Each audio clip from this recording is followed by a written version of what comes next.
Yes, good afternoon, good afternoon, good afternoon. Bhagirath IAS अकॅडमीच्या या online प्लॅटफॉर्मवर मी परशुराम शिंदे आपल्या सर्वांचं पुन्हा एकदा सहर्ष स्वागत करतो. येस, ऑडिओ व्हिडिओ क्लिअर आहे की सांगा मला. ज्या असणाऱ्या पदाची आपण मागच्या असणाऱ्या वर्ष दीड वर्षापासून वाट पाहतोय, इव्हनली असं म्हणू मी की 2 वर्षापासून वाट पाहतोय, ते म्हणजेच पद कोणतं, तर या ठिकाणी ग्राम महसूल अधिकारी या असणाऱ्या पदाचा उल्लेख म्हणजे तलाठी पदाची. आता या तलाठी पदाच्या बाबतीमध्ये अगोदरची असणारी एक्झाम झाली होती, त्या असणाऱ्या एक्झामच्या बाबतीमध्ये क्लॅरिटी कशी होती, सरळ सेवेच्या अनुषंगाने ती असणारी भरती त्या ठिकाणी झालेली होती. म्हणजे सरळ सेवेचा रेफरन्स पाहिला तर एकच पेपर आहे तुम्हाला आणि त्याच्यामध्ये तुम्हाला मेरिट पर्यंत जायचं होतं. आता अशा सिच्युएशन मध्ये तो असणारा पेपर आता आलाय कोणाकडं, तर तो आलेला आहे एमपीएससी कडे. म्हणजे याच्या अंतर्गत आपल्याला काय लक्षात घ्यायचंय की एमपीएससीचा माइंडसेट असणाऱ्या लोकांच्या माध्यमातून जर तुम्ही हा असणारा पाठ त्या ठिकाणी अभ्यासला तर तुम्हाला या परीक्षांपर्यंत जाण्यासाठी योग्य तो मार्ग तिथं मिळू शकतो. मूळ मुद्दा काय करायचं तर आपल्या स्वतःला करायचंय. सगळ्या गोष्टींचा असणारा परिपूर्ण असणारा मुद्दा, डायरेक्शन असेल, मेंटरशिपचा असणारा पार्ट असेल, याच्यामध्ये हे सगळं आम्ही देऊयाच. पण याच्यासोबत तुम्हाला काय करायचंय, या असणाऱ्या रेसमध्ये परफेक्टली यायचं असेल तर तुम्हाला जे सांगितलं जाणार आहे त्या प्रत्येक गोष्टी करायच्या आहेत. का सध्या मार्केटमध्ये रूमर्स खूप आहे. म्हणजेच काय, या असणाऱ्या परीक्षाच्या बाबतीमध्ये तुम्हाला असं पद्धतीनं सांगितलं जात आहे, येस, अशा पद्धतीने सांगितलं जात आहे की ही परीक्षा जणू काही सरळ सेवा टाईपची असणारीच एक्झाम आहे.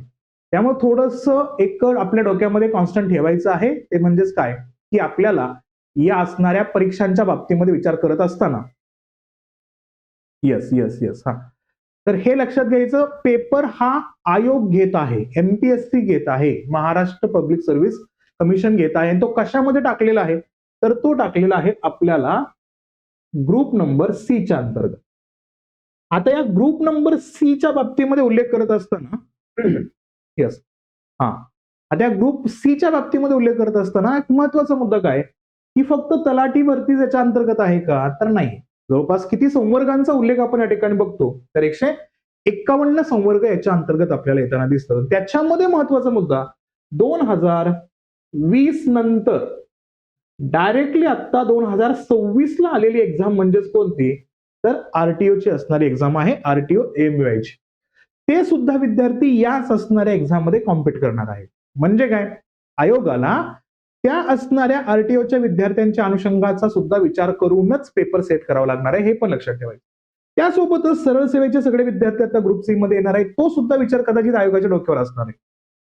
अशा परिस्थितीमध्ये सरळ सरळ त्या ठिकाणी सरळ सेवेचाच विचार करून या असणाऱ्या परीक्षांना उतरायचं नाहीये. जसं की सगळेच साहेब लोक सांगतायत, सगळेच असणारे फॅकल्टी सांगतायत, ते म्हणजेच कुठले की मराठी आणि इंग्लिश हे दोन्ही असणारे विषय या असणाऱ्या परीक्षांसाठी आतापासूनच करायला सुरुवात करा.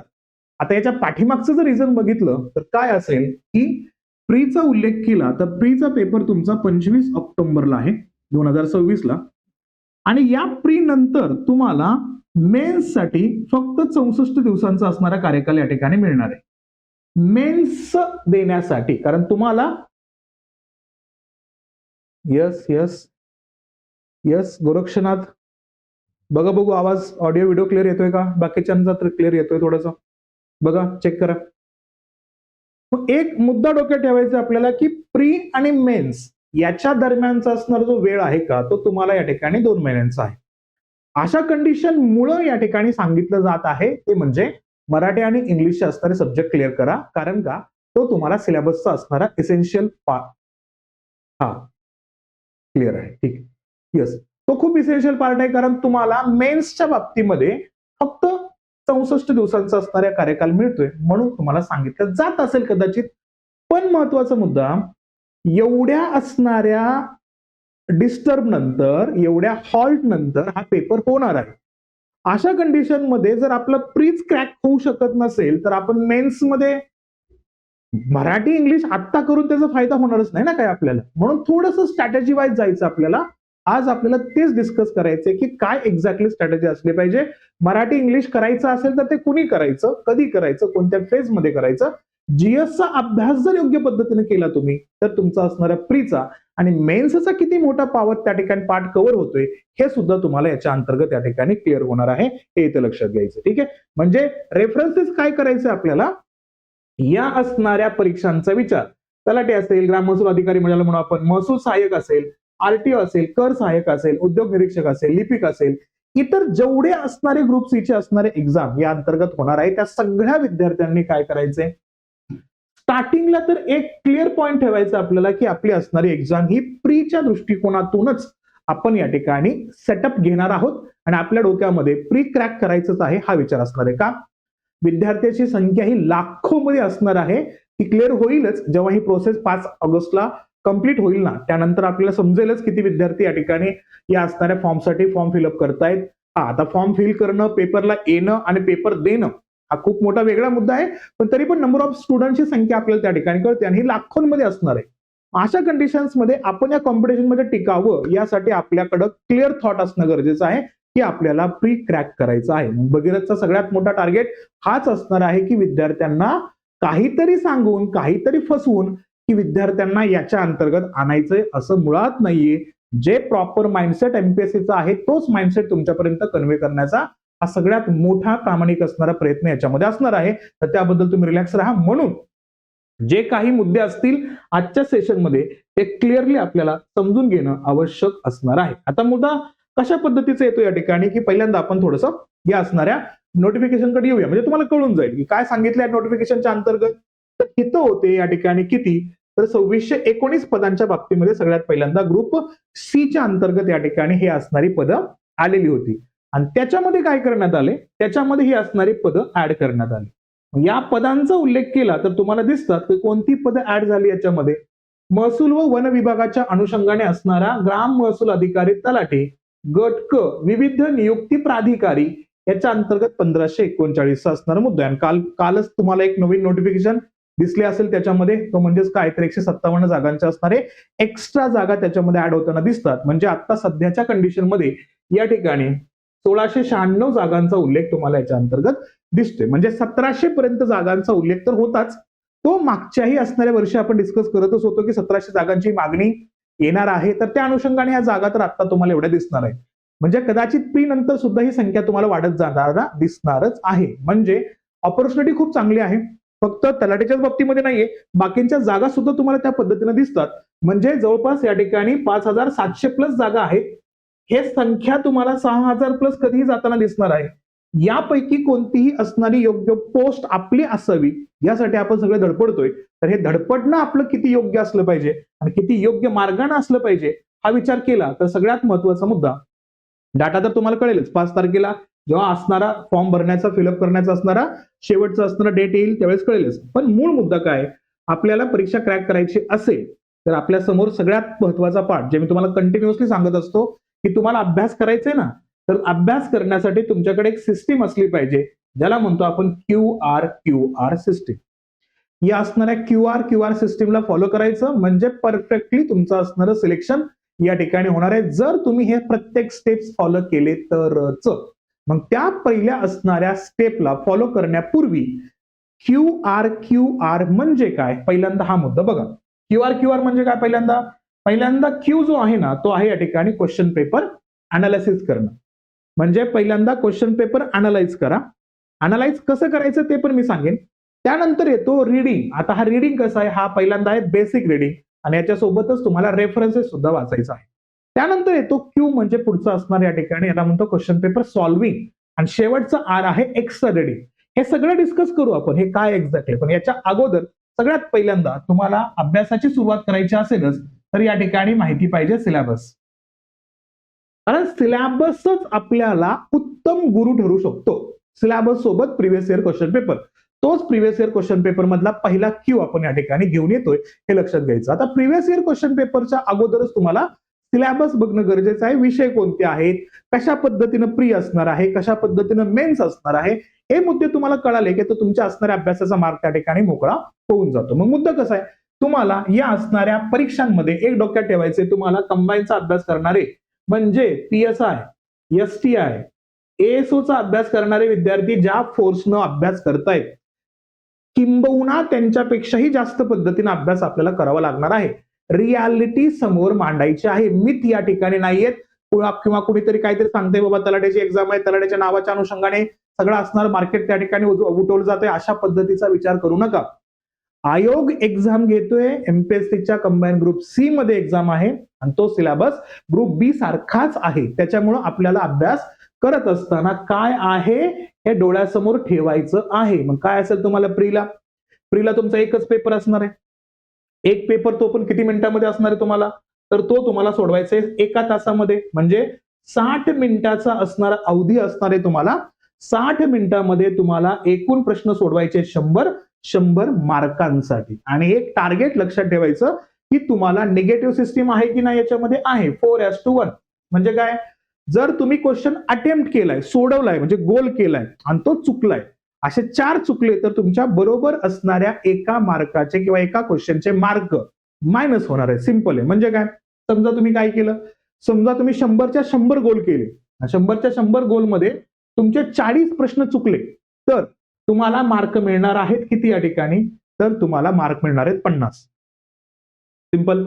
म्हणजे काय, तुम्हाला तुमचे 10 मार्क या ठिकाणी मायनस होणार आहेत या असणाऱ्या सगळ्या क्वेश्चनच्या बाबतीमध्ये निगेटिव्ह मार्किंग सिस्टीमचा विचार करताना. म्हणून या टाईपच्या क्वेश्चन पेपरच्या अंतर्गत गोल करायला रिस्क घ्यायची आपल्याला. कारण 4:1 4:1 हे खूप काही डिफिकल्ट आहे असं नाहीये, पण किती रिस्क घ्यायची आपल्याला डोक्यात कायम ठेवायचं की आपल्या असणाऱ्या क्वेश्चन पेपरमध्ये आपले अटेम्प्ट झाले पाहिजेत ते 85 ते 90च्या घरामध्ये झाले पाहिजे.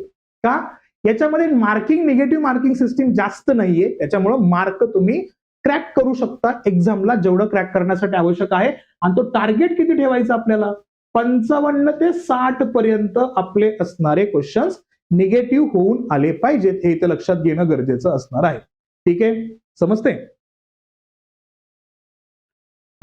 येस राहुल लक्षात घ्यायचं, सिंपल लक्षात घ्यायचं. काय, 4:1 चा उल्लेख त्या ठिकाणी ज्या पद्धतीने संदर्भ आणलाय तो सिंपल लक्षात ठेवायचा. 4 क्वेश्चन चुकले की 1 असणाऱ्या बरोबर क्वेश्चनचे मार्क तुमचे मायनस होणार आहेत. एवढा सिंपल लॉजिक या ठिकाणी आपल्याला हायलाइट करायचं आहे. निगेटिव्ह मार्किंग आहे, पण अटेम्प्ट करण्याची संख्या आपली जास्त असणं गरजेचं असणार आहे. ते कसं, ते तुम्हाला हळूहळू त्या ठिकाणी गोष्टी समजेलच. कारण का, याच्या अंतर्गत तुम्हाला रिस्क घेण्याची सुद्धा गरज वारंवार भासू शकते. का, तुम्ही जे वाचणार आहात आणि तुम्हाला जे विचारणार आहे याच्यामध्ये अप्लाइड नॉलेजचा असणारा रेफरन्स त्या ठिकाणी येतो. म्हणजे तुम्ही जे शिकलात ते तुम्हाला वापरता येतं का, या गोष्टीचं नॉलेज असतं. कारण पुस्तकात जे तुम्हाला वाचायला दिलेलं आहे ते ऍज इट इज प्रश्नांमध्ये कन्वर्ट होत नसतं.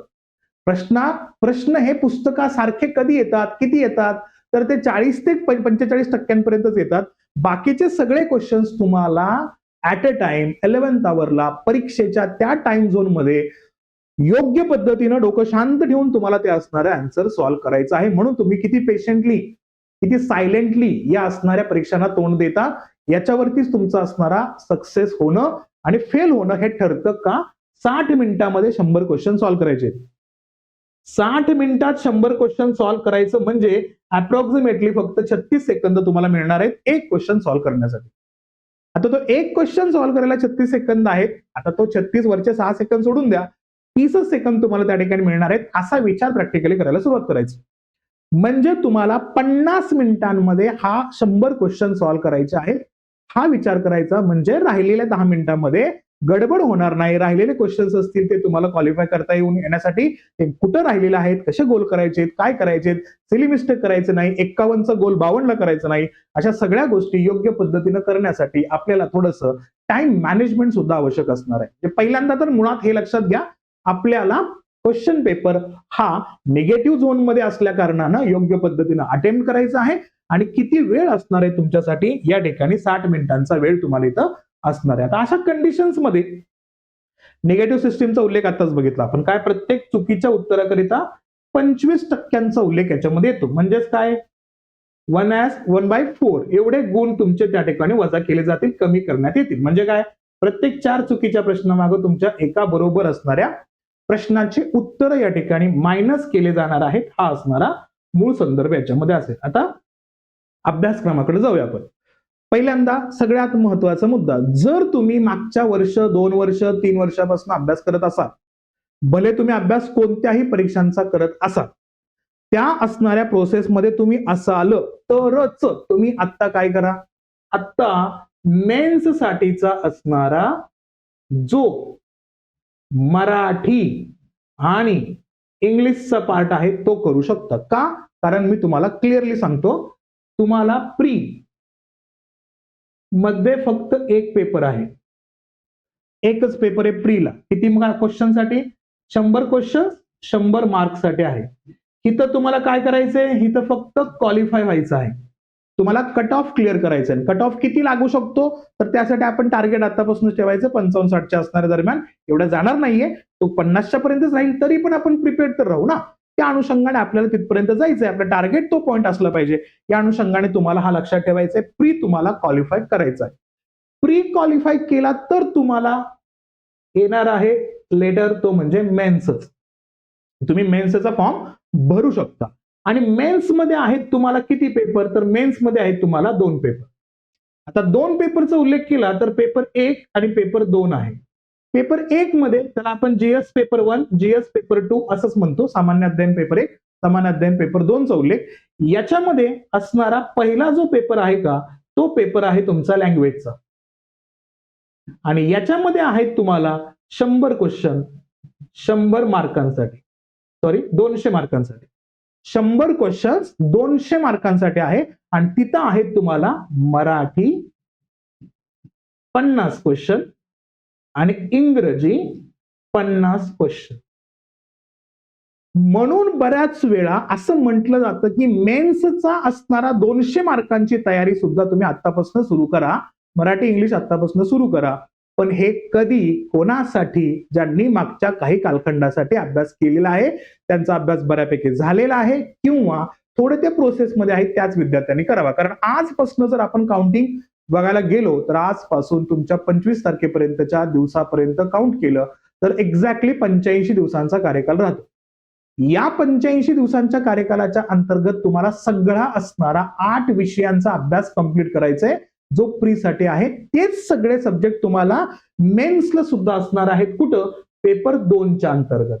त्यामुळं जर तुम्ही प्रीच्या असणाऱ्या या जीएस वरती आता फोकस केला आणि असा अभ्यास केला की तुमचा मेन्सचा पेपर 2 सुद्धा कव्हर होईल, तर तुम्हाला प्री नंतरच्या मेन्ससाठी 64 दिवसामध्ये टेन्शन येणार नाही. जर तुम्ही अननेसेसरी टेन्शन आतापासूनच घ्यायला लागला तर तुमच्या हातात प्री पण नाही राहणार आणि मेन्स पण नाही राहणार. म्हणून काय करायचं, तुम्हाला परफेक्ट प्लॅनिंग न जायचं आहे, हे डोक्यात ठेवायचं आहे. म्हणून सिम्पली काय लक्षात घ्यायचं, सिम्पली तुम्हाला जीएसचा अभ्यासच कव्हर करायचा आहे जर नवीन असाल तर. आणि जर तुम्ही अगोदरपासून अभ्यास करत असाल तर मॅथ्स, मराठी आणि इंग्लिश करायला काही हरकत नाहीये, कारण तुम्ही त्याच्यातून नवीन असणार नाहीये.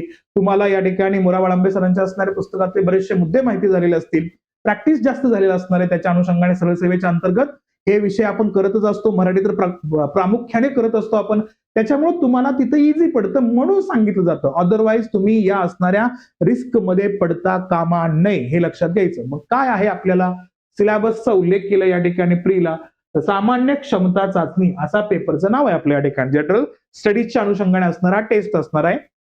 याच्यामध्ये इतिहास आहे. मी तुम्हाला सब्जेक्टच्या अंतर्गत असणारे मेन कॉन्टेक्स्ट काय आहे आणि त्याच्यावरती किती क्वेश्चन विचारले जातात हे पण तुम्हाला सांगतो. इतिहासाचा उल्लेख केला तर आधुनिक भारताचा, विशेषतः महाराष्ट्राचा इतिहास असा उल्लेख या ठिकाणी येतो. आणि याच्यामध्ये तुम्हाला प्रश्न विचारले जातात 10 क्वेश्चन्स इतिहासामध्ये. आणि याच्यामध्ये सुद्धा तुम्हाला कसे क्वेश्चन्स असतात या ठिकाणी, या असणाऱ्या 10 क्वेश्चन्स मध्ये तुमचे 2 ते 3 क्वेश्चन्स हे समाज सुधारकांशी संबंधित असतात आणि बाकीचे असणारे 7 क्वेश्चन्स असतील ना, हे तुमचे इतिहासाशी संबंधित असतात. याच्याच मध्ये बघितलं आपण या ठिकाणी तर भारताचा आणि एखाद दुसरा प्रश्न या ठिकाणी महाराष्ट्राच्या इतिहासावरती असणार आहे. म्हणजे तुम्हाला सिम्पली काय करायचंय, या ठिकाणी इतिहास या अँगल मधून जायचं आहे की समाज सुधारक सुद्धा तुमचे योग्य पद्धतीने होणं अपेक्षित असणार आहे. हा खूप महत्वपूर्ण मुद्दा या ठिकाणी येतो. कारण का आजचा दिवस जर बघितलं तर मला सांगाल तुमच्यापैकी कोणी आज कोणाच्या निधनानंतर 1920च्या कालखंडामध्ये 1 कोटींचा फंड गोळा केला होता आणि त्याच फंडच्या माध्यमातून असहकार आंदोलनाची सुरुवात पण झालेली होती. आणि त्या असहकार चळवळीच्याच अनुषंगाने आपल्या भारतामध्ये पहिली संसद निर्माण झाली होती 1921ला. तर त्या निवडणुकीमध्ये काँग्रेसला सहभागी होता आलं नव्हतं. सांगता येईल कोणाला? माहिती असेल तर सांगू शकता आजच्याच दिवशी. 1 ऑगस्ट 1920च्या अनुषंगाने हा संदर्भ या ठिकाणी येतो आणि 1921 ला आपल्या भारताची पहिली संसद म्हणजे पहिलं कनिष्ठ सभागृह आणि पहिलं वरिष्ठ सभागृह या अनुषंगाने ही तयार झाली होती 1921 ला. आणि या ठिकाणी पहिले स्पीकर म्हणून कोण नियुक्त झाले होते? Sir Frederick White. आणि पहिले डेप्युटी स्पीकर त्या ठिकाणी होते सच्चिदानंद सिन्हा. आणि यांच्या माध्यमातून आपली पहिली संसद सुरू झाली आणि त्या संसदेच्या इमारतीला 2021 मध्ये 100 वर्ष पूर्ण झाले. किती वर्ष? 100 वर्ष पूर्ण झाले. म्हणून प्रोजेक्ट सेंट्रल विस्टा हा तयार झाला आणि आपली नवीन पार्लमेंटची बिल्डिंग त्या ठिकाणी बांधण्यात आली. असा त्याचा असणारा इंटरलिंकचा रेफरन्स त्या ठिकाणी समोर येतोय. चलो पटकन बोलताय कुणी?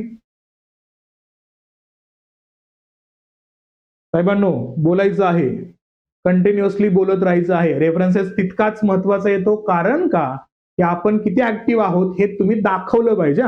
सेशनच्या अनुषंगाने मला उत्तरांची अपेक्षा या ठिकाणी येणार आहे. चलो बोलताय कुणी? येस. कारण तुम्ही साहेबांना लक्षात घ्यायचं, अननेसेसरी मराठी आणि इंग्लिशच्या बाबतीमध्ये आत्ताच नका जाऊया. गरजेचं आहे, मला मान्य आहे. 100 क्वेश्चन्स आहेत, त्याचे 200 मार्क आहेत. त्याच्या अनुषंगाने मेन्स तुम्ही क्रॅक करणार आहात त्याच विषयाच्या माध्यमातून. पण जर प्रीच क्रॅक करू शकलो नाही, मेन्स मधला जीएसचा पार्टच कव्हर करू शकलो नाही, तर तिथंही आपलं फेल्युअर असणारच आहे. अशा कंडिशन्स मध्ये आपल्याला योग्य प्रकारे टार्गेट ठेवायचं आहे आणि मग आपण या ठिकाणी एक्झामला फोकस करू शकतो. ठीक आहे? येस. मी इथं लक्षात घ्यायचं, लोकमान्य टिळकांचं निधन झालं होतं हे लक्षात घ्यायचं आपल्याला. तसं आपण साहित्यांच्या बाबतीमध्ये अति महत्वपूर्ण असणारे काम करणाऱ्या व्यक्तींचा उल्लेख करतो. अण्णाभाऊ साठेंचा असणाऱ्या जयंतीचा संदर्भ तो रेफरन्स आहेच. आजच्याच दिवशी या ठिकाणी टिळकांचं निधनही झालं होतं आणि त्यातून नुसार तयार झाला होता टिळक फंड. आणि तो टिळक फंड गोळा केला होता कितीचा? 1 कोटीचा गोळा झाला होता. आणि त्याच्यातून असहकार आंदोलनाची असणारी भूमिका त्या ठिकाणी स्टार्ट होताना दिसते आपल्याला. म्हणजे काय? तुम्हाला अभ्यास करायचा आहे इन डेप्थ मध्ये कुठला? इतिहासाचा. आणि त्यामध्ये तुम्हाला 10 प्रश्न विचारले जाणार आहेत.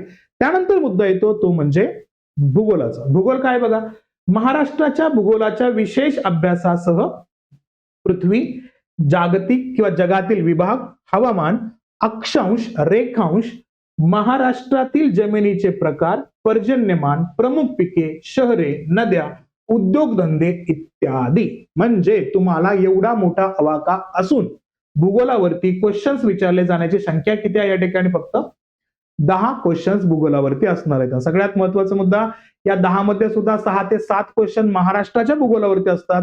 हे लक्षात ठेवायचं. या ठिकाणी 6 ते 7 क्वेश्चन महाराष्ट्राच्या भूगोलावर असणार आहेत. म्हणून आपल्याला महाराष्ट्राच्या भूगोलावरती सुद्धा जास्त भर देणं आवश्यक असणार आहे. हे असणारे 2 सब्जेक्ट तुमचे प्रीच्या अनुषंगाने, हेच तुम्हाला मेन्स मध्ये पण दिसणार आहेत. म्हणून इतिहास आणि भूगोलाचा उल्लेख तुम्हाला या पद्धतीनं करायचा आहे. नंतर कोणता रेफरन्स या ठिकाणी येतो? नंतर आहे तुम्हाला अर्थव्यवस्था. आणि अर्थव्यवस्थेचा इकॉनॉमिक्स असणार रेफरन्स पाहिला तर कोणता आहे? याच्यामध्ये भारतीय अर्थव्यवस्था. बरं, अर्थव्यवस्थेवरती किती क्वेश्चन्स आहेत? तर 15 क्वेश्चन्स तुम्हाला विचारले जाणार. इकॉनॉमिक्स हा सब्जेक्ट इतका महत्वाचा आहे की याच्याशी संबंधित असणारे मुद्दे तुम्हाला करंट वरती असतात आणि करंटला डिपेंडेबल असणारे क्वेश्चन्स तुम्हाला इकॉनॉमिक्स वरती विचारले जातात. त्यामुळे हा मुद्दा लक्षात ठेवायचा. इकॉनॉमिक्स मध्ये काय? भारतीय अर्थव्यवस्था, राष्ट्रीय उत्पन्न, शेती, उद्योग, परकीय व्यापार, बँकिंग, लोकसंख्या, दारिद्र्य व बेरोजगारी, मुद्रा व राजकोषीय नीती इत्यादी. या सगळ्या मुद्द्यांवरती जवळपास तुम्हाला 12 ते 13 क्वेश्चन्स या ठिकाणी विचारले जातात. आणि जे मोस्टली विचारले जाणारे क्वेश्चन्स आहेत 2 ते 3 क्वेश्चन्स हे हमखास असतात. ते कशावरती असतात? शासकीय अर्थव्यवस्थेवरती असतात. म्हणजे काय? तुम्हाला बजेट आहे, अर्थसंकल्प आहे, लेखा आहे, लेखा परीक्षण आहे, या असणाऱ्या टॉपिक वरती तुम्हाला प्रश्न असतात. म्हणजे प्रत्येक वर्षी भारताचं असणारं बजेट, इकॉनॉमिक सर्वे, महाराष्ट्राचं असणारं बजेट आणि इकॉनॉमिक सर्वे हे तुम्हाला करणंच गरजेचं आहे. त्या अनुषंगाने आपल्याला हा मुद्द्यावरती भर द्यायचा आहे. मार्च फेबच्या अंतर्गत तुम्हाला भारताचं असणारं सगळ्या गोष्टी मिळून जातात आणि मार्चच्या अंतर्गत तुम्हाला महाराष्ट्राशी संबंधित असणाऱ्या सगळ्या बाबी त्या ठिकाणी मिळून जातात. तर त्यांचा आढावा तुम्हाला प्रत्येक वर्षाच्या निमित्तानं करणं आवश्यक असणार. आता आपली एक्झामच ऑक्टोबरमध्ये आहे, तर 26 मध्ये झालेला असणारा जो बजेटचा रेफरन्स आहे ते तुम्हाला कंप्लीट करणं आवश्यक असणार आहे. तर त्या अनुषंगाने असणारे तुम्हाला हे 15 क्वेश्चन्स इकॉनॉमिक्सच्या अंतर्गत त्या ठिकाणी विचारले जाणार आहेत. नंतर येतो मुद्दा कुठला? चालू घडामोडीचा. चालू घडामोडीला किती प्रश्न त्या ठिकाणी? परत 15 क्वेश्चन्स आहेत. आता या चालू घडामोडीचा 15 क्वेश्चन बघितला तर थोडंसं नीट आहे का, एक 3 वर्षापूर्वी कंबाईन ग्रुप सी च्या अंतर्गत करंट अफेअर मध्ये सगळ्यात जास्त प्रश्न असायचे इंटरनॅशनल, आंतरराष्ट्रीय चालू घडामोडीचे प्रश्न जास्त असायचे. ते किती असायचे? ते असायचे जवळपास 8 ते 9 प्रश्न असायचे 15 पैकी. पण ती संख्या आता हळूहळू कमी होत आलेली आहे. आंतरराष्ट्रीय चालू घडामोडीची संख्या तरी पण जास्तच असते म्हणा, 7 पर्यंत क्वेश्चन असतात. नंतर राष्ट्रीय करंट अफेअरच्या बाबतीमध्ये उल्लेख केला तर या ठिकाणी तुम्हाला 4 ते 5 क्वेश्चन दिसतात आणि राहिलेले असणारे क्वेश्चनचा उल्लेख या ठिकाणी केला तर परत या ठिकाणी 4 ते 5 किंवा 3 ते 4 क्वेश्चन्स तुम्हाला असतात महाराष्ट्राच्या चालू घडामोडीवरती. म्हणजे तुम्हाला बॅलन्स करून चालायचं आहे. तुम्हाला जागतिक लेवलच्या घडामोडी, राष्ट्रीय लेवलच्या घडामोडी आणि महाराष्ट्राच्या घडामोडींचाही उल्लेख या ठिकाणी करायचा आहे. म्हणून तर जागतिक तसेच महाराष्ट्रासह भारतातील असा असणारा सिलेबस आपल्याला या ठिकाणी मेन्शन करून दिलेला आहे, हे इथं लक्षात ठेवायचं आहे. त्यानंतर मुद्दा येतो तो म्हणजे राज्यशास्त्र. आपल्या विषयाचा, आपल्या विषयाला भयंकर त्यांनी त्या ठिकाणी काय केलेलं आहे, एक प्रकारे डिस्क्रिमिनेट करण्याचा प्रयत्न केलाय. आणि कसा भेदभाव केलाय तर विषयाचं फक्त नाव दिले राज्यशास्त्र, काय वाचायचं ते वाचा. या राज्यशास्त्रावरती प्रश्न आहेत तुम्हाला 15. 15 प्रश्नांचा उल्लेख करत असताना सगळ्यात महत्वाचा मुद्दा याच्यामध्ये अजून डायल्यूट लेवलला काय डिवायडेशन असणार आहे तुमचं. या 15 प्रश्नाचा उल्लेख करत असताना लक्षात ठेवायचं, पॉलिटीचा पार्ट बघितला तर याच्यामध्ये तुमचे 12 क्वेश्चन असणार आहेत आणि पंचायत राजचा पार्ट बघितला याच्यामध्ये तर तुमचे इथं 3 क्वेश्चन्स राहणार आहेत. म्हणजे हा मुद्दा 2 ते 3 क्वेश्चनचा पंचायती राजच्या संदर्भामध्ये कंबाईनच्या परीक्षामध्ये असतोच असतो. राज्यसेवेला कदाचित प्रश्न नसतात सुद्धा. मागच्या 4-5 वर्षामध्ये एखादा प्रश्न तुम्हाला चुकून राज्यसेवेच्या परीक्षांमध्ये पंचायत राजवरती विचारताना दिसतात, पण कंबाईनला 2 ते 3 प्रश्न हमखास राहतात. मागच्या असणाऱ्या परीक्षांचा विचार केला तर तुम्हाला जवळपास 5 ते 6 प्रश्न सुद्धा विचारलेत पंचायत राजवरती. म्हणजे आपल्याला पॉलिटीच्या सोबतच पंचायत राजवरती सुद्धा जास्त भर देणं आवश्यक असणार आहे. त्या अनुषंगाने आपण हा असणारा विषय कव्हर करणार आहोत. सोबत मुद्दा येतो कुठला? सामान्य विज्ञानचा. या असणाऱ्या स्पर्धा परीक्षांमध्ये पास करणारा कोणता सब्जेक्ट असेल तर त्यामध्ये तुम्हाला इकॉनॉमिक्स सोबत तुम्हाला सामान्य विज्ञान सारखा विषय ऍड करावा लागतो. 15 क्वेश्चन्स याच्यामध्ये असतात तुम्हाला. आणि याच्यामध्ये काय काय आहे? फिजिक्स आहे, भौतिकशास्त्र आहे, रसायनशास्त्र आहे, केमिस्ट्री आहे, प्राणीशास्त्र आहे, झुलॉजीचा रेफरन्स येतो, वनस्पतीशास्त्र आहे, बॉटनी आहे, आरोग्यशास्त्र आहे, हायजीन, या सगळ्यांचा उल्लेख या ठिकाणी केला जाणार आहे. म्हणजे रेफरन्सेस काय लक्षात ठेवायचं आपल्याला, की मूळ संदर्भ जेव्हा बघू आपण तर त्या अंतर्गत तुम्हाला हायलाइट होईल की विज्ञानाशी संबंधित असणारे सगळे मुद्दे तुम्हाला या ठिकाणी अभ्यासायचे आहेत. फिजिक्स, केमिस्ट्री असेल, झुलॉजी असेल, बॉटनी असेल, हायजीन असेल, याच्या अंतर्गत सुद्धा परत तोच मुद्दा त्या ठिकाणी हायलाइट होतो. तुम्हाला बायोलॉजीवरती जास्त प्रश्न आहेत, तुम्हाला फिजिक्स आणि केमिस्ट्रीवरती 3-3 क्वेश्चन त्या ठिकाणी जनरल प्रमाणामध्ये विचारले जातात, पण जास्त क्वेश्चन तुम्हाला बायोलॉजीवरती सोबत उल्लेख केला, झुलॉजीवरती, बॉटनीवरती क्वेश्चन आहेत. त्यामुळं या विज्ञानाच्या अनुषंगाने असणारे योग्य पद्धतीचे मुद्दे आणायचे आणि तुम्हाला आपले असणारे कोलते सर एकदम क्लिअरली घेणार आहेत. त्याबद्दल तुम्ही एकदम रिलॅक्स राहा, या सगळ्या गोष्टी होऊन जाणार आहेत. सोबत उल्लेख केला तर अंकगणिताचा उल्लेख या ठिकाणी येतो. कसा? बेरीज, वजाबाकी, गुणाकार, भागाकार, दशांश, अपूर्णांक आणि टक्केवारी, म्हणजे जनरल कॅल्क्युलेशनचा रेफरन्स या ठिकाणी दिलाय गणितामध्ये. त्याचे असणार आहेत क्वेश्चन 10 आणि बुद्धिमत्ता चाचणीवरती तुम्हाला क्वेश्चन असणार आहे या ठिकाणी 10. लॉजिकचा प्रश्न त्याच्यामध्ये असणार आहे. उमेदवार किती लवकर व अचूकपणे विचार करू शकतो हे आजमावण्यासाठीचे असणारे प्रश्न तुम्हाला याच्यामध्ये दिले जात आहेत. ठीक आहे, म्हणजे तुम्हाला प्रीचा असणारा अभ्यास या सगळ्या विषयांच्या माध्यमातून करत जायचा आहे. हा सगळ्यात महत्वाचा मुद्दा आहे. याच्याशी संबंधित असणारी बुक लिस्ट तुम्हाला तुमच्या ग्रुपवरती दिली जाईल, त्याबद्दल तुम्ही काळजी करू नका. पण मूळ मुद्दा तुम्हाला या सगळ्या विषयांच्या माध्यमातून अभ्यास करत राहणं आवश्यक असणार आहे. हा उल्लेख याच्यामध्ये येणार आहे. मग जर नंबर ऑफ क्वेश्चन्स काउंट करण्याचा प्रयत्न केला तर बघा, तुम्हाला हिस्ट्रीचा उल्लेख केला तर 10 क्वेश्चन्स आहेत, जिओग्राफीचा उल्लेख केला तर 10 क्वेश्चन्स आहेत, आणि त्यानंतर हे गणित आणि बुद्धिमापनाचा उल्लेख केला तर हे 20 क्वेश्चन्स आहेत. आणि हे म्हणजे झाले 40 झाले. आणि हे 15-15चे असणारे 4 पेपर या ठिकाणी दिसतात. इकॉनॉमिक्सचे 15, चालू घडामोडीचे 15, राज्यशास्त्र 15, सामान्य विज्ञान 15, 15 चौक 60, 60 आणि हे 40 असे तुमचे 100 क्वेश्चन्स तुमच्या प्रीला असणार आहे. त्या पद्धतीनं तुम्हाला अभ्यास कॉन्स्टंटली करावा लागणार आहे, हे लक्षात ठेवायचं. आता थोडंसं मेन्स कडे येऊया. मेन्सचा उल्लेख केला तर काय सांगितलं तुम्हाला मी, 2 पेपर या ठिकाणी आहेत आपल्याला, पेपर 1 आणि पेपर 2 चा उल्लेख. पेपर 1 मध्ये कुठला आहे, मराठी आणि इंग्रजीचे असणारे विषय तुम्हाला या ठिकाणी आहेत पेपर 1 च्या अंतर्गत मेन्सला. आणि किती प्रश्न आहेत तिथं, 50 प्रश्न आहेत. मराठीला 50, इंग्रजीला 50 असे तुमचे या ठिकाणी 50 प्रश्नाचे 100 मराठीला, 50 प्रश्नाचे 100 मार्क इंग्रजीला, असे तुमचे मराठी आणि इंग्रजीचे 200 मार्क. दर्जा आहे 12वीचा मराठीसाठी, इंग्रजीसाठी पदवीचा दर्जा आहे या ठिकाणी लक्षात घ्यायचं. माध्यम तुम्हाला क्वेश्चन असणारे मराठी आणि इंग्रजीच्या अंतर्गत लक्षात घ्यायचं. मराठीचे क्वेश्चन मराठीमध्ये, इंग्रजीचे क्वेश्चन इंग्रजीमध्ये असणार आहेत. परीक्षेचा वेळ किती असणार या ठिकाणी, 1 तास. परत तेच आहे, 60 मिनिटांमध्ये तुम्हाला 100 क्वेश्चन सॉल्व्ह करायचं आहे. हे तुमचा युनिव्हर्सल असणारा ट्रूथ असणार आहे. याच्यामध्ये तुम्हाला कोणताही असणारा चेंजेस नाहीये. आणि हा एमसीक्यू टाईपचा असणारा पेपर असेल. आणि दुसरा पेपर असेल सामान्य अध्ययन व बुद्धिमत्ता चाचणीचा 100 क्वेश्चन्स. आणि या ठिकाणी तुम्हाला 200 मार्कांचा रेफरन्स असणार आहे.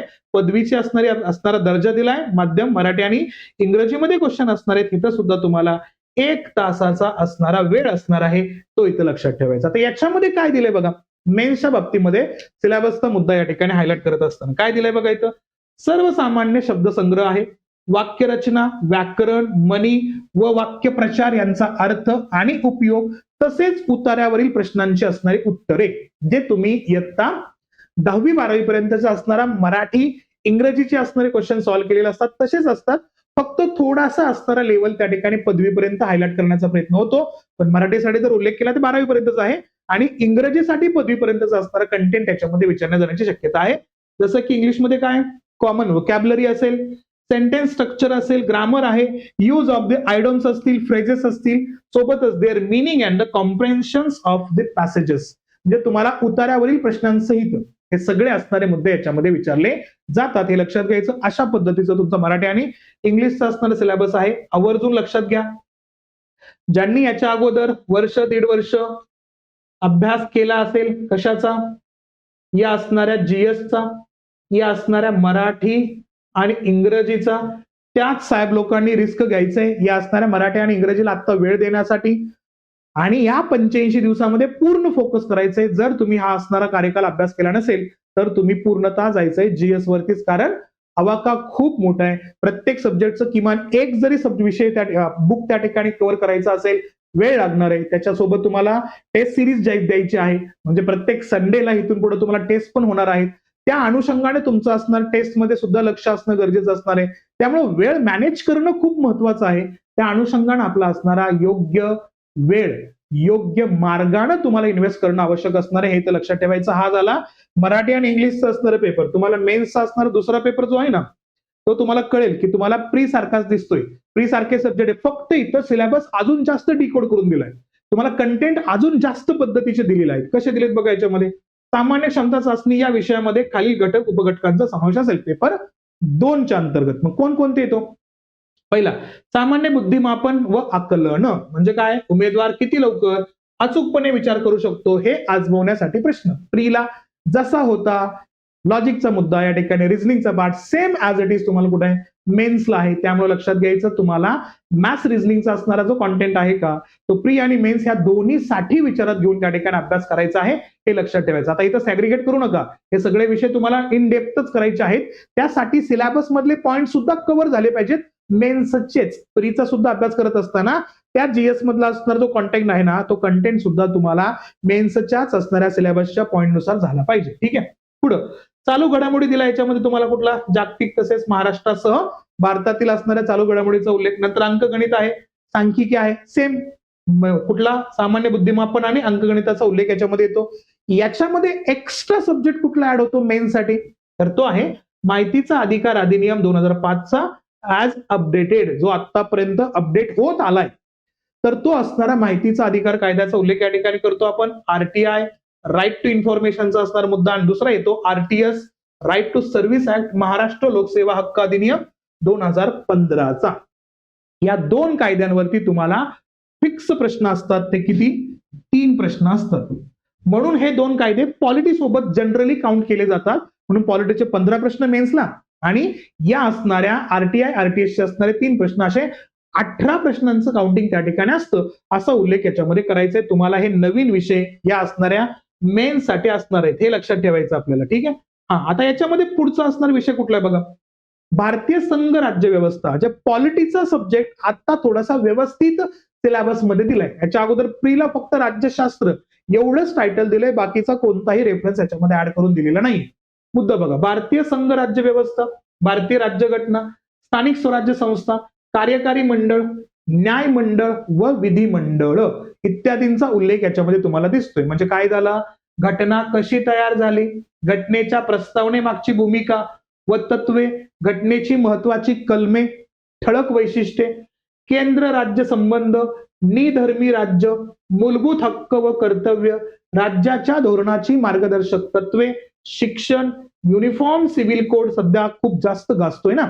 आणि या अनुषंगाने पाहिलं तर तुमच्यापैकी मला कोणी सांगाल का, आता रिसेंटली मध्य प्रदेश या असणाऱ्या राज्यानं समान नागरी कायदा मंजूर केलाय का, हो किंवा नाही, एवढं सांगा कमेंट बॉक्स मध्ये. तुम्ही सध्या बोलताना दिसत नाहीयेत मला, साहेबांना बोललं पाहिजे. ठीक आहे.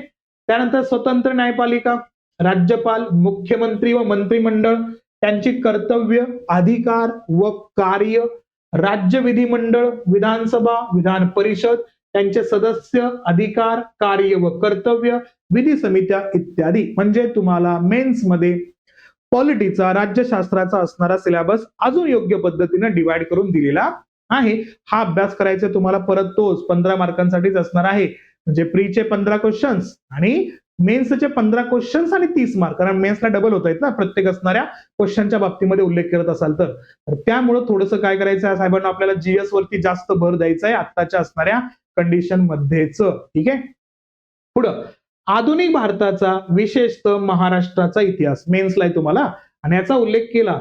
सामाजिक व आर्थिक जागृतीचा उल्लेख आहे. 1885 ते 1947च्या कार्यकालामध्ये या सगळ्या घटना तुम्हाला अभ्यासायच्या आहेत.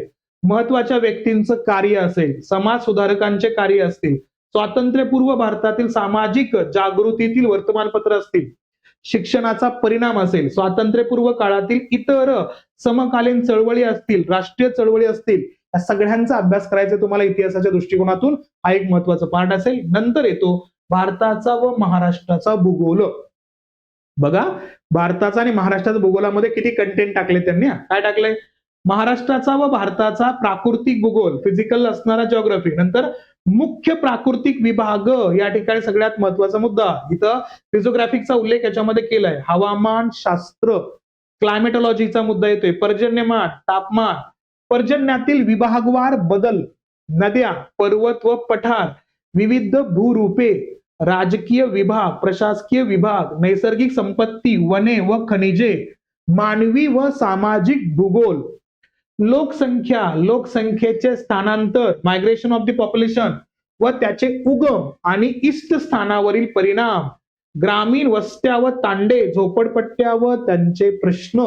जसं आता तुम्ही सर्वांनी बघितलं असेल, मोरोक्को, आफ्रिकेतील असणाऱ्या मोरोक्को मधली लोक आता युरोपमध्ये चालले, स्पेनमध्ये एंट्री करतायत. मग तुम्ही काल परवाचे असणारे व्हिडिओ त्यांच्या खूप मोठ्या प्रमाणात हायलाइट होत असतील, ते मायग्रेशनचे असणारे इम्पॅक्ट, तो जागतिक लेवलला कसा, भारतात कसा, महाराष्ट्रात कसा, या सगळ्या मुद्द्यांना आपल्याला हायलाइट करायचे या असणाऱ्या विषयाच्या अंतर्गत जिओग्राफीच्या अनुषंगाने मुद्दे तुम्हाला हायलाइट होताना दिसतात. नंतर येतो या ठिकाणी पर्यावरण. तुम्हाला जो प्रीला नाहीये, मेन्सला आहे असा एक्स्ट्रा सब्जेक्ट येतो, तो म्हणजे एन्व्हायरमेंटचा, पण तो पर्यावरण तुम्हाला जिओग्राफीच्या अंतर्गतच येणार आहे. पर्यावरणाचा उल्लेख केला तर मानवी विकास व पर्यावरण, पर्यावरण पूरक विकास, नैसर्गिक साधन संपत्तीचे संधारण, विशेषतः वन संधारण, विविध प्रकारची प्रदूषणे व पर्यावरणीय आपत्ती, पर्यावरणीय संवर्धनात कार्यरत असलेल्या राज्य, राष्ट्र, जागतिक पातळीवरच्या संघटना, संस्था इतक्या. मग याच्यामध्ये तुम्हाला काय करायचंय, ग्रीन नॅशनल ट्रायब्युनलचा सुद्धा अभ्यास करायचंय, इंटरनॅशनल ट्रायब्युनलचा सुद्धा तुम्हाला अभ्यास या ठिकाणी करत राहायचा. म्हणजे सगळे मुद्दे तुम्हाला कव्हर करायचे, जागतिक लेवलपासून राज्यापर्यंतचे असणारे मुद्दे हायलाइट होणार आहेत. हे असणारे 3 सब्जेक्ट त्यांनी खूप इनडेप्थ पद्धतीने दिलेले आहेत तुम्हाला. त्यानंतर मुद्दा येतो तो म्हणजे सामान्य विज्ञान व तंत्रज्ञान. तुम्हाला याच्यामध्ये फक्त सायन्स नाहीये, तर सायन्स अँड टेक्नॉलॉजी सुद्धा असणार आहे, जो तुम्हाला प्रीला टेक्नॉलॉजीचा पार्ट नाहीये, मेन्सला आहे. मग इथं काय येतो? भौतिकशास्त्र, रसायनशास्त्र, प्राणीशास्त्र, वनस्पतीशास्त्र हे प्री मध्ये होतेच. आता काय वाढतोय मेन्सला? मेन्सला वाढतोय दूरसंवेदन, हवाई व ड्रोन छायाचित्रण, भौगोलिक माहिती प्रणाली व त्याचे उपयोजन, remote sensing, aerial and the drone photography, geographic information system and its applications. तो मुद्दा याच्यामध्ये ऍड करायचा आपल्याला. बऱ्याच परीक्षांमध्ये हा असतो जनरली, पण तो इथे विशेष करून दिलेला आहे आपल्याला.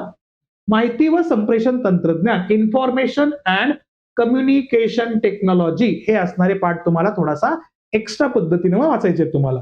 पुढे येतो मुद्दा काय? अर्थव्यवस्था व नियोजन विकास विषयक अर्थशास्त्र. इकॉनॉमिक्सला तुम्ही जो प्रीला बघितला तिथं सुद्धा सिलेबस मध्ये डिकोड करून पॉईंट दिले होते, पण मेन्सला अजून जास्त पद्धतीचे पॉईंट तुम्हाला या ठिकाणी डिकोड करून दिलेले आहेत. मग त्यांचा उल्लेख केला तर काय दिसतं बघा तुम्हाला इथं? समग्रलक्षी अर्थशास्त्र. याच्यामध्ये काय? समग्रलक्षी अर्थशास्त्र, वृद्धी आणि विकास, सार्वजनिक वित्त, आंतरराष्ट्रीय व्यापार आणि आंतरराष्ट्रीय भांडवल. म्हणजे एखाद्या देशाची असणारी अर्थव्यवस्था काउंट करण्यासाठी जेवढे काही मुद्दे लागतात ते सगळे मुद्दे तुम्हाला तुमच्या असणाऱ्या ग्रोथ आणि इन्व्हेस्टमेंटच्या अनुषंगाने असणारे जेवढे मुद्दे असतील ते जे अभ्यासतं ते सगळे मुद्दे तुम्हाला इकॉनॉमिक्सच्या अंतर्गत पहिल्या पार्ट मध्ये अभ्यासायचे आहेत. नंतर येतो भारतीय अर्थव्यवस्था. याच्यामध्ये काय?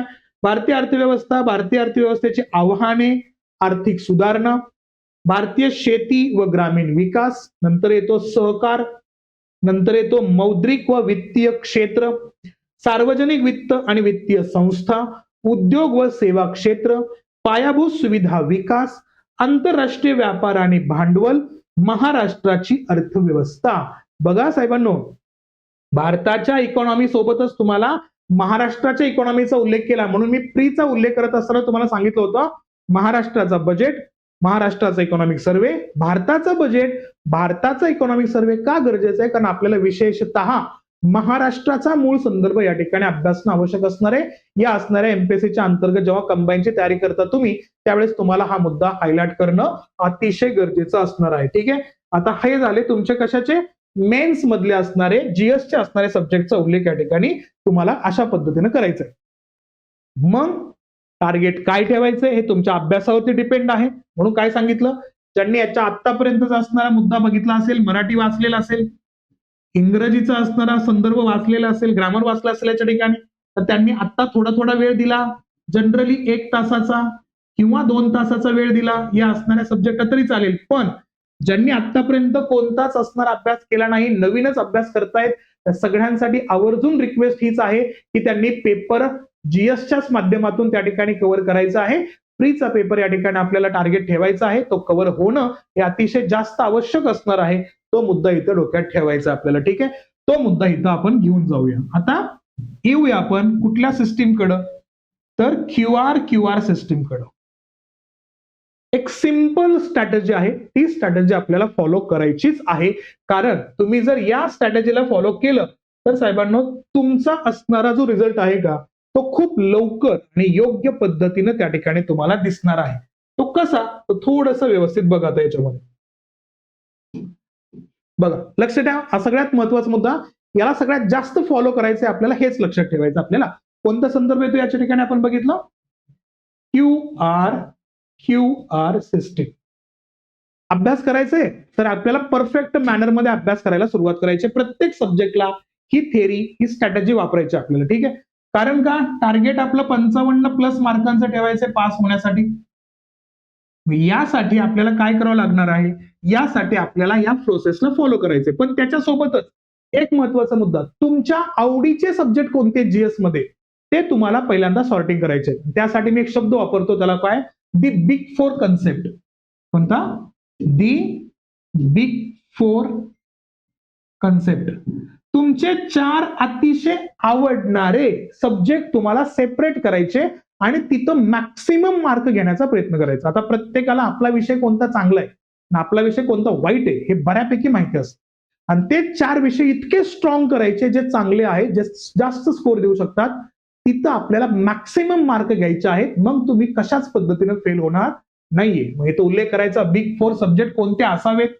आता मी इथं माझे बिग 4 कोणते असू शकतात किंवा विद्यार्थ्यांनी ठेवावेत याबद्दल सांगतो, जिथं आपल्याला जास्तीत जास्त स्कोर करता येऊ शकतो. आणि त्यामध्ये सगळ्यात पहिल्यांदा विषय कोणता? पॉलिटी ठेवायचा म्हणजे ठेवायचा का? पॉलिटी हा जनरली सोपा विषय आहे. महाराष्ट्रातला प्रत्येक विद्यार्थी या विषयाकडे बघणार आहे, त्या पद्धतीने जास्तीत जास्त स्कोर करण्याचा प्रयत्न करणार आहे. म्हणून त्या ठिकाणी 15 क्वेश्चन आपले पॉलिटीचे बिग 4 मध्ये आलेच पाहिजे. ठीक आहे. दुसरा मुद्दा, ज्या विद्यार्थ्यांना गणित आणि बुद्धिमत्ता हे खूप जास्त अवघड वाटतात, त्यांनी याच्यामध्ये नाही ठेवलं तरी चालेल. पण या टाईपच्या एक्झामला पास करायचं असेल ना, तर गणित बुद्धिमापन तुमच्याकडे स्ट्रॉंग असलंच पाहिजे. म्हणून मी या ठिकाणी मॅथ्स आणि रिझनिंग हे दोन्ही ठेवतो. म्हणजे किती? 20 मार्काचा असणारा पार्ट या ठिकाणी तुमचा कव्हर झाला पाहिजे. ठीक आहे. हे खूप महत्वाचा मुद्दा आहे. किंवा याला क्रॉस करून जर तुम्हाला दुसरा विषय ठेवायचा असेल तर विज्ञान ठेवावं लागेल, हे लक्षात ठेवायचं. तुमच्या आवडीचे कोणते, तुम्हाला सोपे वाटणारे विषय कोणते, तुमचे त्याच्यामध्ये बसणं आवश्यक असणार आहे. त्यानंतर उल्लेख केला तर तुम्ही याच्यामध्ये एखादा सोपा विषय, जिओग्राफी सारखा असणारा विषय जो टेक्निकल आहे, जो एकदाच तुम्हाला वाचावा लागतो, म्हणजे तुम्हाला याच्यामध्ये नवीन खूप काही चेंजेस होतात, असा पार्ट त्याच्यामध्ये येत नाहीये, हा उल्लेख केला तर तुम्हाला इथं 10 क्वेश्चन्स याच्यामध्ये दिले जातात. आणि पुढचा महत्वाचा मुद्दा हा तुमच्यावर डिपेंड असणार आहे. इतर चौथा सब्जेक्ट कोणता त्या ठिकाणी ऍड करायचा आहे.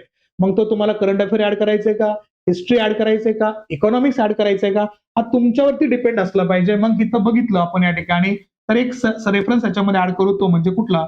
चालू घडामोडीचा. आता चालू घडामोडी खूप वास्ट आहे, मान्य आपल्याला, पण याच्यामध्ये आपण जास्तीत जास्त स्कोर करू शकतो जर आपण प्रिव्हियस इयर क्वेश्चन पेपरला योग्य पद्धतीने बघितलं आणि ते टॉपिक बघितले. पुरस्कारावरती प्रश्न असतात बाबा, मग त्या पुरस्काराच्या अंतर्गत नोबेल पुरस्कारावरती प्रश्न विचारतात, पद्म पुरस्कारावरती कंटिन्युअसली प्रश्न असतात. हे मुद्दे बघत गेलेत ना, तर त्याच्यावरती सुद्धा तुम्ही त्या असणाऱ्या विषयाची पकड स्ट्रॉंग करू शकता. पण हे तुमच्यावर डिपेंड आहे, हे लक्षात घ्यायचं. मग अशा पद्धतीचा उल्लेख केला तर 30 आणि 30 60 म्हणजे तुमचे या बिग 4 मध्ये 60 क्वेश्चन्स कव्हर झाले पाहिजेत.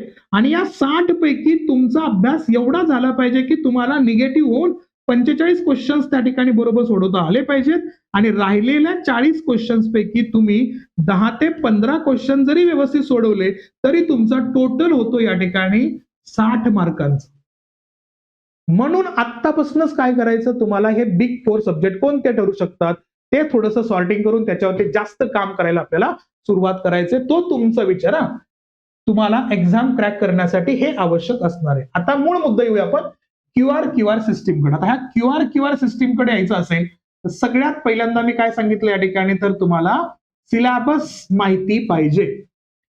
जे आता आपण केलंय, आता आपण काय केलं, प्री आणि मेन्सचा असणारा प्रॉपर वेचा सिलेबस तुम्हाला मेन्शन करून मी या ठिकाणी दिलेला आहे. आता रेफरन्स काय लक्षात घ्यायचं, या असणाऱ्या सिलेबसच्याच माध्यमातून आपला अभ्यास तर झालाच पाहिजे, पण त्याच्या सोबत महत्वाचा आहे तो म्हणजे क्यूआर काय? पहिला असेल या ठिकाणी क्यू म्हणजे हा PYQ मधला असणारा क्यू आहे. प्रिव्हियस इयर क्वेश्चन पेपर तुम्हाला काय करायचं, तिथं अनालिसिस करायचे आहे. आता याच्यामध्ये लक्षात ठेवायचा महत्वाचा मुद्दा, इथं अनालिसिस करणं म्हणजे काय असेल या ठिकाणी, इथं तुम्हाला सिंपल महत्वाचा मुद्दा, परीक्षा क्रॅक करायची असेल, आयोगाचं डोकं समजून घेणं गरजेचं असणार आहे. मग आयोगाचं डोकं कसं कळतं आपल्याला? सिलेबस वरनं कळतं आणि दुसरं मागच्या वर्षांच्या प्रश्नपत्रिकांवरनं. मागच्या वर्षाच्या प्रश्नपत्रिका कोणत्या घ्यायच्या? मी तर म्हणतो किमान 5 वर्षांच्या तरी घ्या.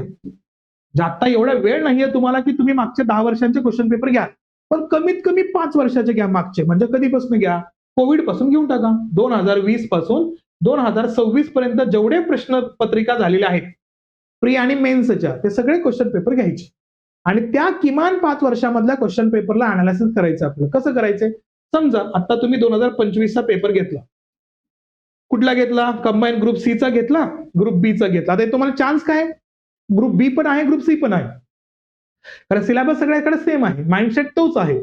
त्यामुळे दोन्ही असणारे ग्रुप बी पण करायचं, ग्रुप सी पण करायचं. जमलंच तर राज्यसेवेचे क्वेश्चन सुद्धा करायचे प्रीचे. ते बघूया कसं करतात. प्रत्येक सब्जेक्टचा असणारा फॅकल्टी तुम्हाला त्या पद्धतीने ते क्वेश्चन सांगेनच.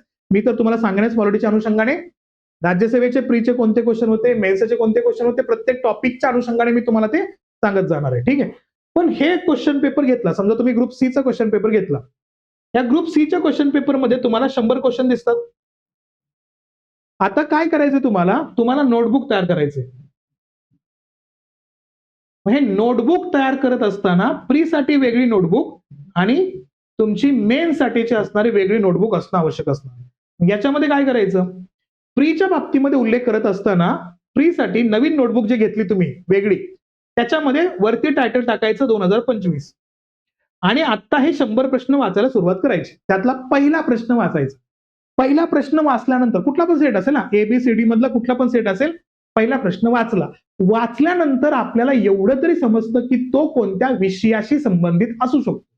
मग समजा तो आहे कोणत्या विषयाशी संबंधित, हिस्ट्रीशी, तर तुमच्या नोटबुकमध्ये पहिला आकडा लिहायचा आणि पुढे लिहायचं हिस्ट्री. प्रश्न अख्खा लेत बसायचा नाहीये, पण हे काम करायचंच आहे. 5 वर्षाचं कमीत कमी वेळ लागणार आहे याला, पण काम करायचं. ठीक आहे, हे तुमच्या 2-3 दिवसामध्ये सगळ्या गोष्टी होऊन जाणार आहेत. यासाठी कुठलं मार्केटमधलं पुस्तक घेत बसायचं नाहीये. डायरेक्टली आयोगाच्या वेबसाईटवर जायचं, पीवायक्यू डाउनलोड करायच्या, आन्सर की डाउनलोड करायची. पण आन्सर कीचं काम इथं नाहीये. का हे सांगणार आहे तुम्हाला. पण स्वतःहून डाउनलोड करून ते असणारे क्वेश्चन पेपर अनालिसिस करायचे आहेत. पुस्तकावरती डिपेंड राहू नका. क्लिअरली हे सांगणं आहे माझा. मूळ मुद्दा बघा, काय समजलं तुम्हाला. विषय वाचला तुम्ही, प्रश्न वाचला, प्रश्न वाचल्यानंतर तुम्हाला विषय समजला कोणता, हिस्ट्री. हिस्ट्री कळाला. हिस्ट्रीमध्ये काय प्रश्न विचारलाय, 1857च्या उठावावरती प्रश्न विचारलाय. पुढे फक्त लिहायचं 1857चा उठाव, बस. त्या उठावावरती प्रश्न कुठला विचारलाय, बरं त्या उठावाच्या बद्दल पाश्चिमात्य लोकांची मतं विचारले. मग काय लिहायचं फक्त त्या ठिकाणी, इथं लिहायचं मत. झाला, क्वेश्चन अनालाइज करून झाला. तुम्ही प्रश्न वाचून त्याचं उत्तर शोधत बसण्यासाठी एवढा मूर्खपणा करायचा नाहीये, वेळ घालवायचा नाहीये. का, कारण तुम्ही काही वाचलंच नाही ना. तुम्ही फक्त काय केलेलं आहे, तुम्ही फक्त आयोगाचा सिलेबस बघितलाय. सिलेबस नंतर तुम्ही डायरेक्टली येताय प्रिव्हियस इयर क्वेश्चन पेपर कडे, मग तुमचं वाचन नाहीये. अननेसेसरी स्वतःवरती बर्डन आणायचं नाहीये. कसं उत्तर आहे बाबा, त्याचं काय येत नाही, एवढा डेंजर असतो का प्रश्न, असलं काहीच करायचं नाही. फक्त काय करायचं, तुम्ही त्या ठिकाणी प्रश्न वाचला, प्रश्न वाचल्यानंतर तुम्हाला विषय समजला, विषयाचं नाव लिहायचं, टॉपिकचं नाव लिहायचं आणि त्यातला सब टॉपिक काय असेल तो लिहून काढायचा, बस. याच्यावरनं काय होतो फायदा तुम्हाला, जेव्हा तुम्ही पुस्तक ऍक्च्युअली वाचणार आहे का, तेव्हा तुम्ही 1857चा उठाव वाचत असताना तुमच्या डोक्यात क्लिक होणार आहे, अरे हा, एका कुठल्या तरी वर्षामध्ये पाश्चिमात्य लोकांनी 1857च्या उठावावरती काय मत मांडलं होतं, त्याच्यावरती क्वेश्चन केला होता. मग तुम्ही पुस्तक वाचताना त्या मतांना स्किप करत नाही, मतांना सोडून देत नाही, तुम्ही त्या मतांना आवर्जून वाचता. म्हणून काय करायचं तुम्हाला या ठिकाणी, हा असणारा सिलेबस तुम्हाला या पद्धतीनं तयार करायचा आहे. क्वेश्चन पेपर अनालिसिस या पद्धतीनं करायचंय, म्हणजे एक्स्ट्रा सिलेबस तयार झाला. सिलेबस मध्ये जो सांगितला पॉइंट आहे तो तुमचा परीक्षाच्या क्वेश्चन पेपर मध्ये पॉइंट नव्हता तरी पण प्रश्न विचारलाय, तर तुम्हाला एक्स्ट्रा पॉइंट पण मिळून जातो ना. तर त्या अनुषंगाने तुमचे हे 100 क्वेश्चन्स तुम्हाला करायचे आहेत. असे किती असणारे, इयरचे करायचे, 5 वर्षांचे करायचे. प्रत्येक सब्जेक्टचा करायचंच आहे. आता त्याच्यानंतर काय करायचं, त्याच्यानंतर येतो आर. आर म्हणजे काय या ठिकाणी, हा आहे रीडिंग. तुम्हाला करायचं आहे वाचन. आता वाचन काय, आता वाचनामध्ये येतात मुद्दे 2 टक्क्यांचे 2. कोणते, एक असतो बेसिक रिडिंग आणि एक असेल ऍडव्हान्स रिडिंग. बेसिक रिडिंग म्हणजे काय, स्टेट बोर्ड वाचा. ऍडव्हान्स रिडिंग म्हणजे काय, त्या सब्जेक्टचा कुठला तरी एक पुस्तक वाचायचंय. जसं पॉलिटीसाठी काय वाचाल तुम्ही, बेसिक मध्ये वाचाल इयत्ता 12वीचं स्टेट बोर्डचं पुस्तक वाचाल, जुनं म्हणजे कधीचं, 2013चं पुस्तक आहे. आता ते मार्केटमध्ये मिळत नाहीये. त्या पुस्तकामध्ये प्रॉपर वेनं आपली राज्यघटनाच दिलेली आहे. तुम्हाला त्याचा असणारं पीडीएफ माझ्याकडे आहे, मी तुम्हाला देऊन टाकेल, त्याची काळजी करू नका. पण तुम्हाला बेसिक वाचायचंच आहे, इयत्ता 12वीचं जुनं पुस्तक वाचायचंय आणि मग त्यानंतर वाचायचंय ऍडव्हान्स लेवलला. ऍडव्हान्स लेवलचा उल्लेख केला या ठिकाणी तर आपल्या कोळंबे सरांचं असणारं पुस्तक या ठिकाणी वाचायचं, जो पुस्तक अख्खा महाराष्ट्र वाचतो, तर तो पुस्तक तुम्हाला इथं आवर्जून वाचायचं आहे. कोळंबे सरांचं असणारं पुस्तक या ठिकाणी. आणि ते पुस्तक वाचल्यानंतर येतो हा पुढचा क्यू. या क्यूला म्हणायचं काय, क्वेश्चन पेपर सॉल्व्हिंग. म्हणजे काय, आता तुम्हाला मार्केटमधले प्रिव्हियस इयर क्वेश्चन पेपरचे असणारे पुस्तकं वापरता येऊ शकतात. मग त्या अनुषंगाने पाहिलं तर आपण पीवायक्यूचं असणारं अनालिसिस केलेले 4 बुक्स आपल्याकडे आहेत. त्या अनुषंगाने तुम्ही ते बघू शकता आणि त्या पद्धतीनं तुम्ही त्या असणाऱ्या पेपरचा, पुस्तकाचा वापर करू शकता. का, या मार्केटमधल्या पुस्तकांनी काय केलेलं आहे, topic wise question paper analysis करून दिलेले आहे. म्हणजे समजा सरनामा, सरनाम्यावरती राज्यसेवेला कोणते प्रश्न होते, युपीएससीला कोणते प्रश्न होते, कंबाईनला कोणते प्रश्न होते, ते सगळेच एकत्र करून दिले. मग तुम्ही काय केलंय, तुम्ही पहिल्यांदा क्वेश्चन पेपर अनालिसिस केले, पुस्तक वाचले सुद्धा बेसिक ऍडव्हान्स लेवलचं, आणि त्याच्यावर तर वाचल्यानंतर ते कळालंय का, समजा क्लासमध्ये टॉपिक संपलाय, तो कळालाय का हे चेक करायला लागतं. ते म्हणजे क्वेश्चन पेपर सॉल्व्ह करायचे. मग तो सॉल्व्ह करायचा या ठिकाणी आपल्याला. मग तो सॉल्व्ह करताना आपल्याला कळतं की किती आपल्याला तो समजलाय. मग त्यातले असे काही प्रश्न असतात जे आपल्या सिली मिस्टेकनं चुकलेत, असे काही प्रश्न असतात जो कंटेंट आपल्या वाचनामध्येच आला नाहीये, मग येतो पुढचा आर, त्याला म्हणायचं एक्स्ट्रा रिडिंग. याला काय म्हणायचं? Extra reading. आणि तो एक्स्ट्रा रिडिंग सुद्धा कधी? जेव्हा सगळ्या गोष्टी वाचून कंप्लीट झाल्या, एक्स्ट्रा मुद्दा वाचायची गरज आहे, मग यायचं ऑनलाईन वरती. आता सध्या लोकांचं उलट चाललंय. काय? पहिलंच काम येतो ते म्हणजे ऑनलाईन वरती. सगळ्या गोष्टी सोडून दिल्या जातात आणि सगळ्यात पहिल्यांदा काय केलं जातं? ऑनलाईनचा रेफरन्स या ठिकाणी ऍड केला जातो. असं करायचं नाही आपल्याला. सिंपल. सगळ्यात महत्वाचा मुद्दा काय या ठिकाणी येणार आहे आपल्याला? तर आपण या पद्धतीनं अभ्यास करत राहायचा प्रत्येक सब्जेक्टचा. क्यू आर सगळ्यात पहिल्यांदा काय सांगितलं या ठिकाणी? सिलेबस. या पद्धतीने अभ्यास करा. तुम्हाला कोणताच विषय हा कमी पडणार नाही आणि कोणताच विषय तुमचा राहणार नाहीये. अशा पद्धतीची तुमची स्ट्रॅटेजी ठेवा. अशा पद्धतीने या असणाऱ्या पूर्ण प्रोसेसला या ठिकाणी तुम्हाला फॉलो करायचंय, कम्प्लीट करायचंय. आजच्या दिवसाच्या निमित्तानं फक्त एवढंच.